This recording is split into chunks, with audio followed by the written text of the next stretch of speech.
भजन बहुत लोग कर रहे हैं, पूजा पाठ करते हैं, दान पुण्य करते हैं और सभी किसी न किसी संत से, गुरुओं से जुड़े हैं, धर्म से, संप्रदाय से जुड़े हैं, लेकिन आगे बढ़ नहीं पा रहे हैं। उसका एकमात्र कारण है हमारा विकृत स्वभाव। भगवान की प्राप्ति किससे होती है? भाव से। भाव का भूखा हूं मैं, भाव ही एक सार है, भाव से मुझे भजे तो भव से बेड़ा पार है। और स्वभाव का अर्थ क्या होता है? स्वयं का भाव, स्वयं की भावना। हम भगवान के प्रति जो भाव रखते हैं और उनको रिझाने के लिए भक्ति, पूजा पाठ आदि करते हैं, ये भूल जाते हैं कि जिस परमात्मा को हम रिझाना चाहते हैं वो परमात्मा सबके हृदय में बैठा है। किसी के हृदय को दुखाओ मत। जब तक हम दूसरों के हृदय में भगवान है ये नहीं मानेंगे, तब तक हमको अपने हृदय में भगवान दिखाई नहीं देंगे। लिख कर ले लो, सर कटा लो भली भक्ति करते करते रावण की तरह, नहीं भगवान हाथ लगे। रावण भक्ति तो इतनी बढ़िया करता है, लेकिन उनका स्वभाव बढ़िया नहीं है। रावण भगवान शिव की पूजा में सर तक काट के चढ़ा देता है। तपस्या करता है रावण, यज्ञ करता है रावण, मंत्र जाप करता है रावण, पूजन करता है रावण, ध्यान करता है रावण। रावण के कर्म कांड में, क्रिया में कोई दोष नहीं है। भक्ति बहुत विधि विधान से करता है, चारों वेदों का ज्ञाता है,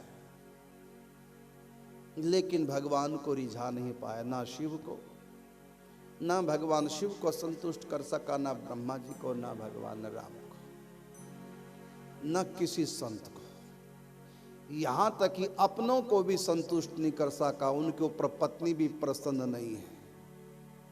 कौन पत्नी प्रसन्न होगी? जिसका पति दूसरी नारी की तरफ को दृष्टि रखता है, वो तो मंदोदरी पति व्रत है। इसलिए मंदोदरी अपनी तरफ से पति को निभा रही है, बाकी पति नहीं निभा रहा है पत्नी को। कि मैं सीता का हरण करके लाया हूं तो मेरी पत्नी जो पति व्रत है, जो मुझको ही परमेश्वर मानती है, इस पर क्या बीतेगी। नहीं उसका ध्यान जाता किसी की तरफ। अपने भाई कुबेर का विमान छीन लिया, दूसरे का धन छीनूंगा तो क्या होगा, समाज क्या कहेगा, ये उसको परवाह नहीं है। नाना भी समझाते हैं रावण को, यहां तक कि उनका भाई भी समझाता है, वो भीषण। समझाने वाले को लात मारता है रावण, जो अच्छी मति देता है उसको लात मारता है। फिर हनुमान जी ने भी समझाया, हनुमान जी की पूंछ में रावण आग लगाता है। अंगद भी समझाने गया था, अंगद का तिरस्कार करता है। स्वभाव बढ़िया नहीं था, भक्ति बढ़िया थी। रावण ऐसा तपस्या करता है, ब्रह्मा जी को प्रकट होना पड़ा, क्योंकि तपस्या में कोई कमी थी नहीं, इसलिए प्रकट होना पड़ा। भगवान शिव की पूजा की, भगवान शिव को प्रकट होना पड़ा, क्योंकि पूजा में कोई कमी थी नहीं। तो उसकी पूजा में, रावण की भक्ति में, पूजा पाठ में कोई कमी नहीं थी, लेकिन तब भी वो भक्त नहीं कहलाया। तब भी उसको राक्षसी सब लोगों ने कहा, और मरा भी बेमौत। स्वयं भी मरा, अपने परिवार को ही मरा दिया। राम विमुख असहाल तुम्हारा, रहा न कुल को रोवन हारा।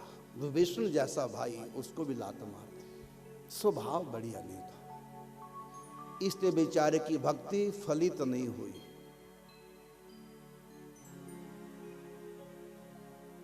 हम मूर्ति में तो भगवान मानते हैं,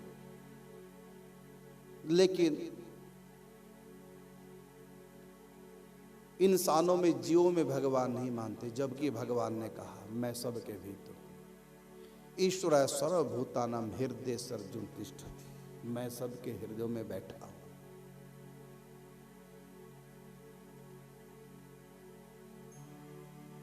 यहां पर हम सब मार खा रहे हैं, बड़ा दुख होता है इस बात को देख करके, सुन करके, कि बेचारे भक्ति भी कर रहे हैं, पूजा पाठ भी कर रहे हैं, नियम भी कर रहे हैं, लेकिन हृदय दूसरों के प्रति ईर्ष्या द्वेष नफरत से भरा हुआ है, स्वभाव विकृत है।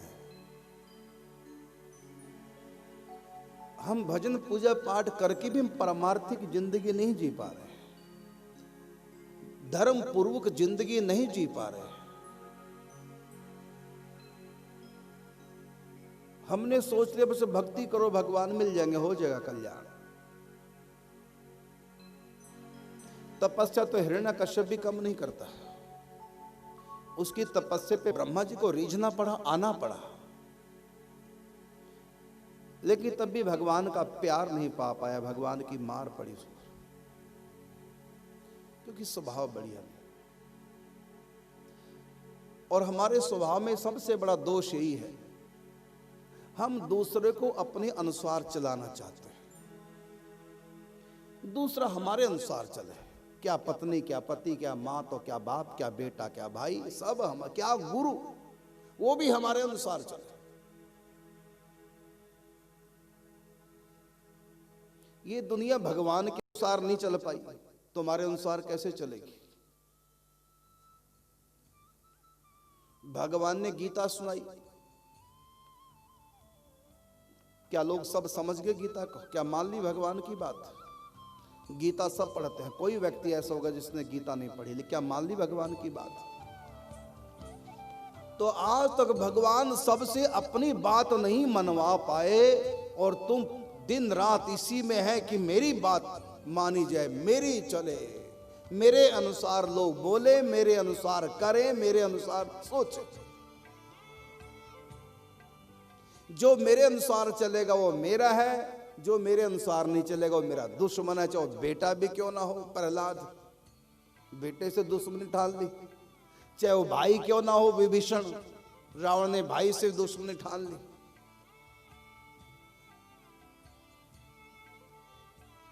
हमारा स्वभाव विकृत हो गया है।